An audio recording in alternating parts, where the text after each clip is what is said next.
Brady didn't do crap, and prove he did. And that's basically what it's going to say. And it's going to say Goodell doesn't know what he's doing as a commissioner, and a lot of people already believe that. So prove he knows what he's doing. So, I mean, I don't know. What else more can we honestly say about this? I don't think the NFL is going to win this, and I think it's a waste of money, taxpayer money and NFL player association money, everything involved. It's just a waste of money. Well, I as much as I agree with Josh, the other part of it is you have a commissioner that's trying to regain his power and to regain his authority to be able to suspend people when they, in his eyes, do something wrong. And this is one of those cases where he hasn't been able to do it the way he wanted to with the 4-game suspension. He's trying to leverage to get his power back as best he possibly can, because he knows that if this doesn't work out in his favor, that it's quite possible that the owners may turn around and say that we need to start looking for somebody else who can run this ship better than you. So I think that Goodell is going to pull out all the stops to try and get some sort of a victory out of this, if for no other reason than to save a job. Yeah, and I would not be surprised if there were a lot more PR substantiated moves as far as, because we all know that the NFL has these networks and these reporters in the back of their heads, so all they have to do is call one of them or call the network and tell them to say something bad about the Patriots, because we all know that that's what they do, because we've talked about this ad nauseum here on the show about ESPN and their fact-based reporting, and I put that in quotes about this. So I just really, I agree with you, Josh, that I'm over this too, and I did not want to talk about this, but I felt that the fans should know that this is going on still, and for sure. fans who are not of the Patriots, just realize that this could be your team as well. Because it's the Patriots and they're the most successful team in the last 15 years, there's just a lot. It's just been blown up out of proportion, but please don't get it twisted, folks. It could happen to your team as well. So be on the lookout. All right, so, and there's actually a few transactions that the Patriots have made just in the last couple of hours. The Patriots, according to Doug Kyde of NESN.com, they waived cornerback Rashawn Melvin today. Is anybody surprised about that? I mean, the guy, when he was on the field, he was just not very good. So that's not a surprise. And they also waived Fourier from the practice squad as well. Joseph Fourier, Christian's nephew. So he got a whole lot of hype in a hurry, and that deteriorated quickly. So sorry, Christian. Well, apparently Christian couldn't save his spot on the practice squad, could he? Yeah. Guess not. I'm sure he'll be talking about that tomorrow morning on his show on WEEI. And according to Mike Reese of ESPN Boston, Patriots number 3 cornerback Justin Coleman, who's missed the last 3 games with a right hand injury, is on the cusp of a return. So again, this defense is hopefully going to get a little bit better with his return. Justin Coleman, who played pretty well when he was out there on the field. I really like his play, so I hope that he'll be able to come back as well, along with Dante Hightower. So make sure you pay attention to the practice reports coming up tomorrow and later on in the week. So those are going to be some big things to watch. And also something to watch is this right here.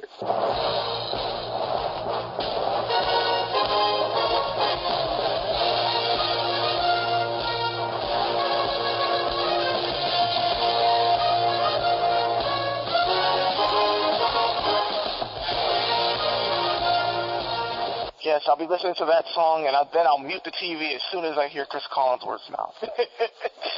Amen. That's right. The Patriots are going to be on Sunday Night Football for I believe it's the 3rd time this season. Maybe I'm wrong on that. But, yeah, the Patriots are going to be playing the Houston Texans in Houston. And this is, I don't like to say, it's a must-win game, but it really is a must-win game for the Patriots as far as seeding is concerned. And we talked about where they are as far as seeding is concerned. Right now, they're the number 3 seed in the playoffs, and that's not going to do it when you want to get guys healthy. So they really need this game. As far as Texans are concerned, they are Patriot South. They really should look familiar to you. Head coach Bill O'Brien, of course, was the offensive coordinator here, and he's adapted much of the same playbook down there. Of course, I talked about Romeo Crennel earlier in the show, and Mike Vrabel, good friend, Texans linebackers coach, and George Godsey, offensive coordinator, was the tight ends coach for the Patriots. And quarterback that Brian Hoyer was Tom Brady's backup in New England. And, of course, Vince Wilfork now plays for the Texans after anchoring the line for more than a decade. And obviously, Big Vince was the key for the Patriots' Super Bowl winning squad last year. So there's not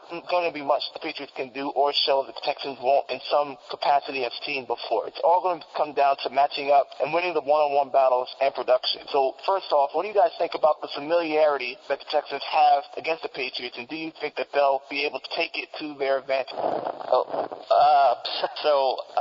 I don't know if the familiarity is going to be much to play in this game, because I don't really think. I mean, other than O'Brien, the coach, I even read an excerpt from what he had said about this game, and he doesn't really think familiarity is going to come into play if his team performs, and I think that's what he's more worried about than anything else when it comes to this game. And it will be nice to see Vince Wilfork play, because I really haven't seen much Houston games this year. So, I mean, there's familiarity, but I don't really think it's going to have much influence on the game, personally.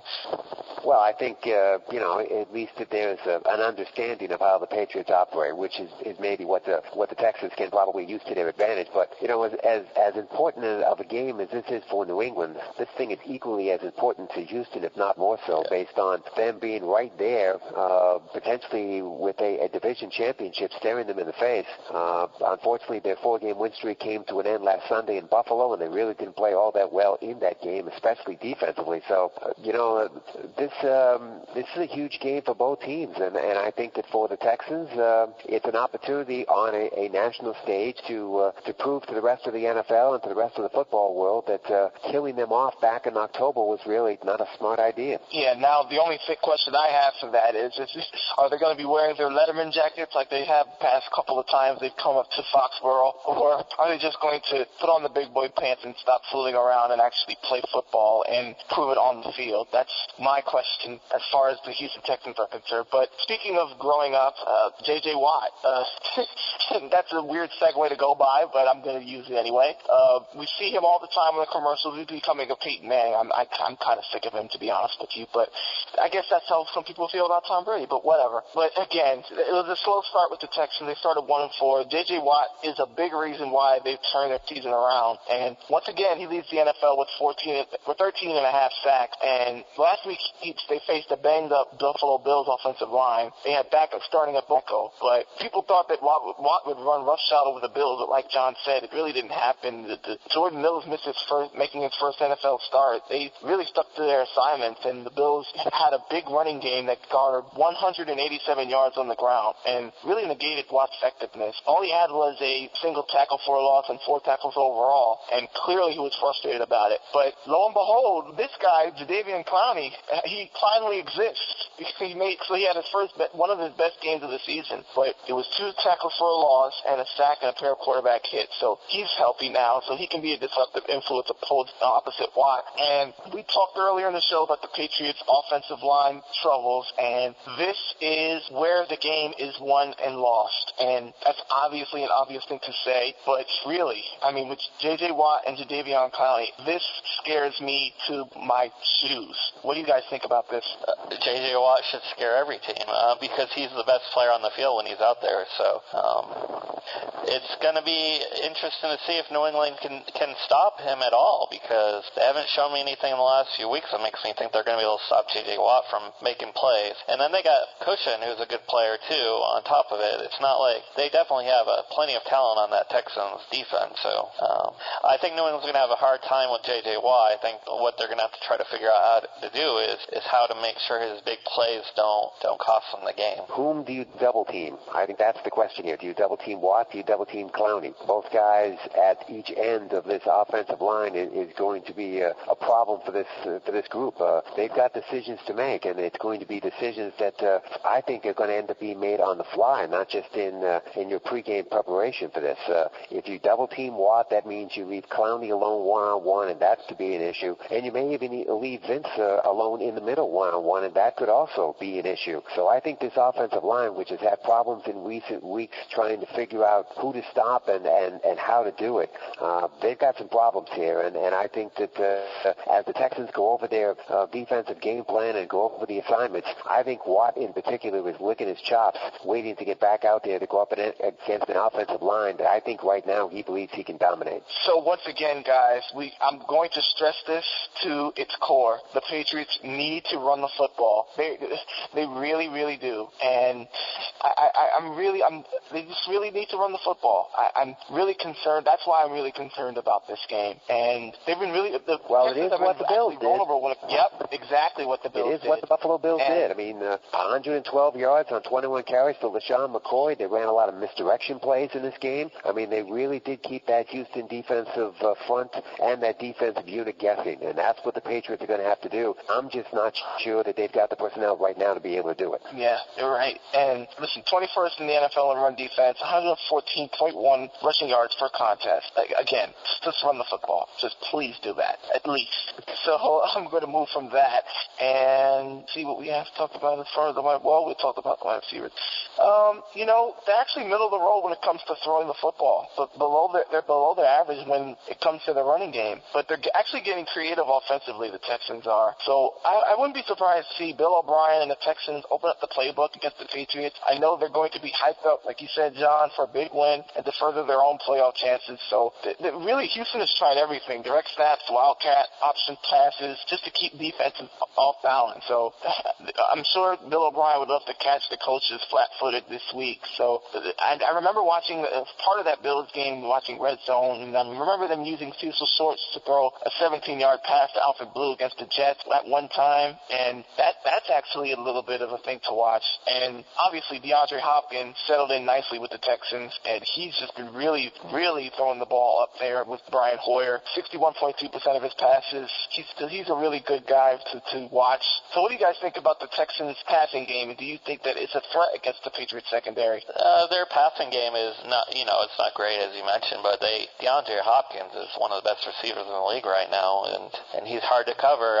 Malcolm Butler will have his work cut out for him with DeAndre Hopkins, but I think the key to New England to beat Houston with their offense is to make sure that they're not able to establish a run game, because I think, honestly, New England wants them passing more than they want them to be able to run the ball, in my opinion, and I could be, I think John could disagree with me on that, but I really think stopping the run game of Houston will be the key for New England in this game. Yeah, making them one-dimensional, I think, Josh, is not a bad idea.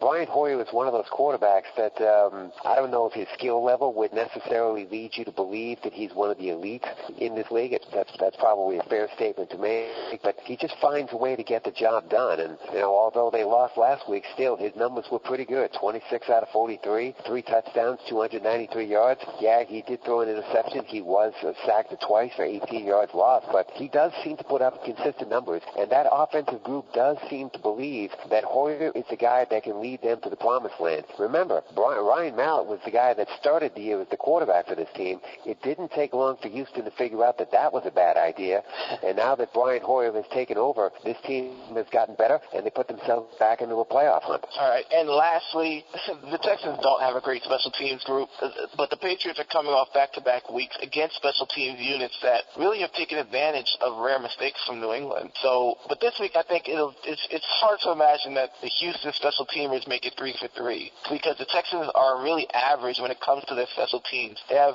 Nick Novak for the kicker. He's 8 for 9 on field goals and 21 for 23 on extra points. And Shane Leckler, who I think he's been in the league as long as the league has been around. I mean, dude goes around, but he has a league lead in punt attempts at 74, but his 47-yard average is 9th in the NFL. And I know people get bored when I talk about special teams, but obviously you weren't bored last week when a lot of that happened. So I think we need to pay attention to how the Patriots do as far as special teams are concerned. What do you guys think? I hope they just eliminate mistakes this week that they had last week against the Eagles. If we do that, I really don't see.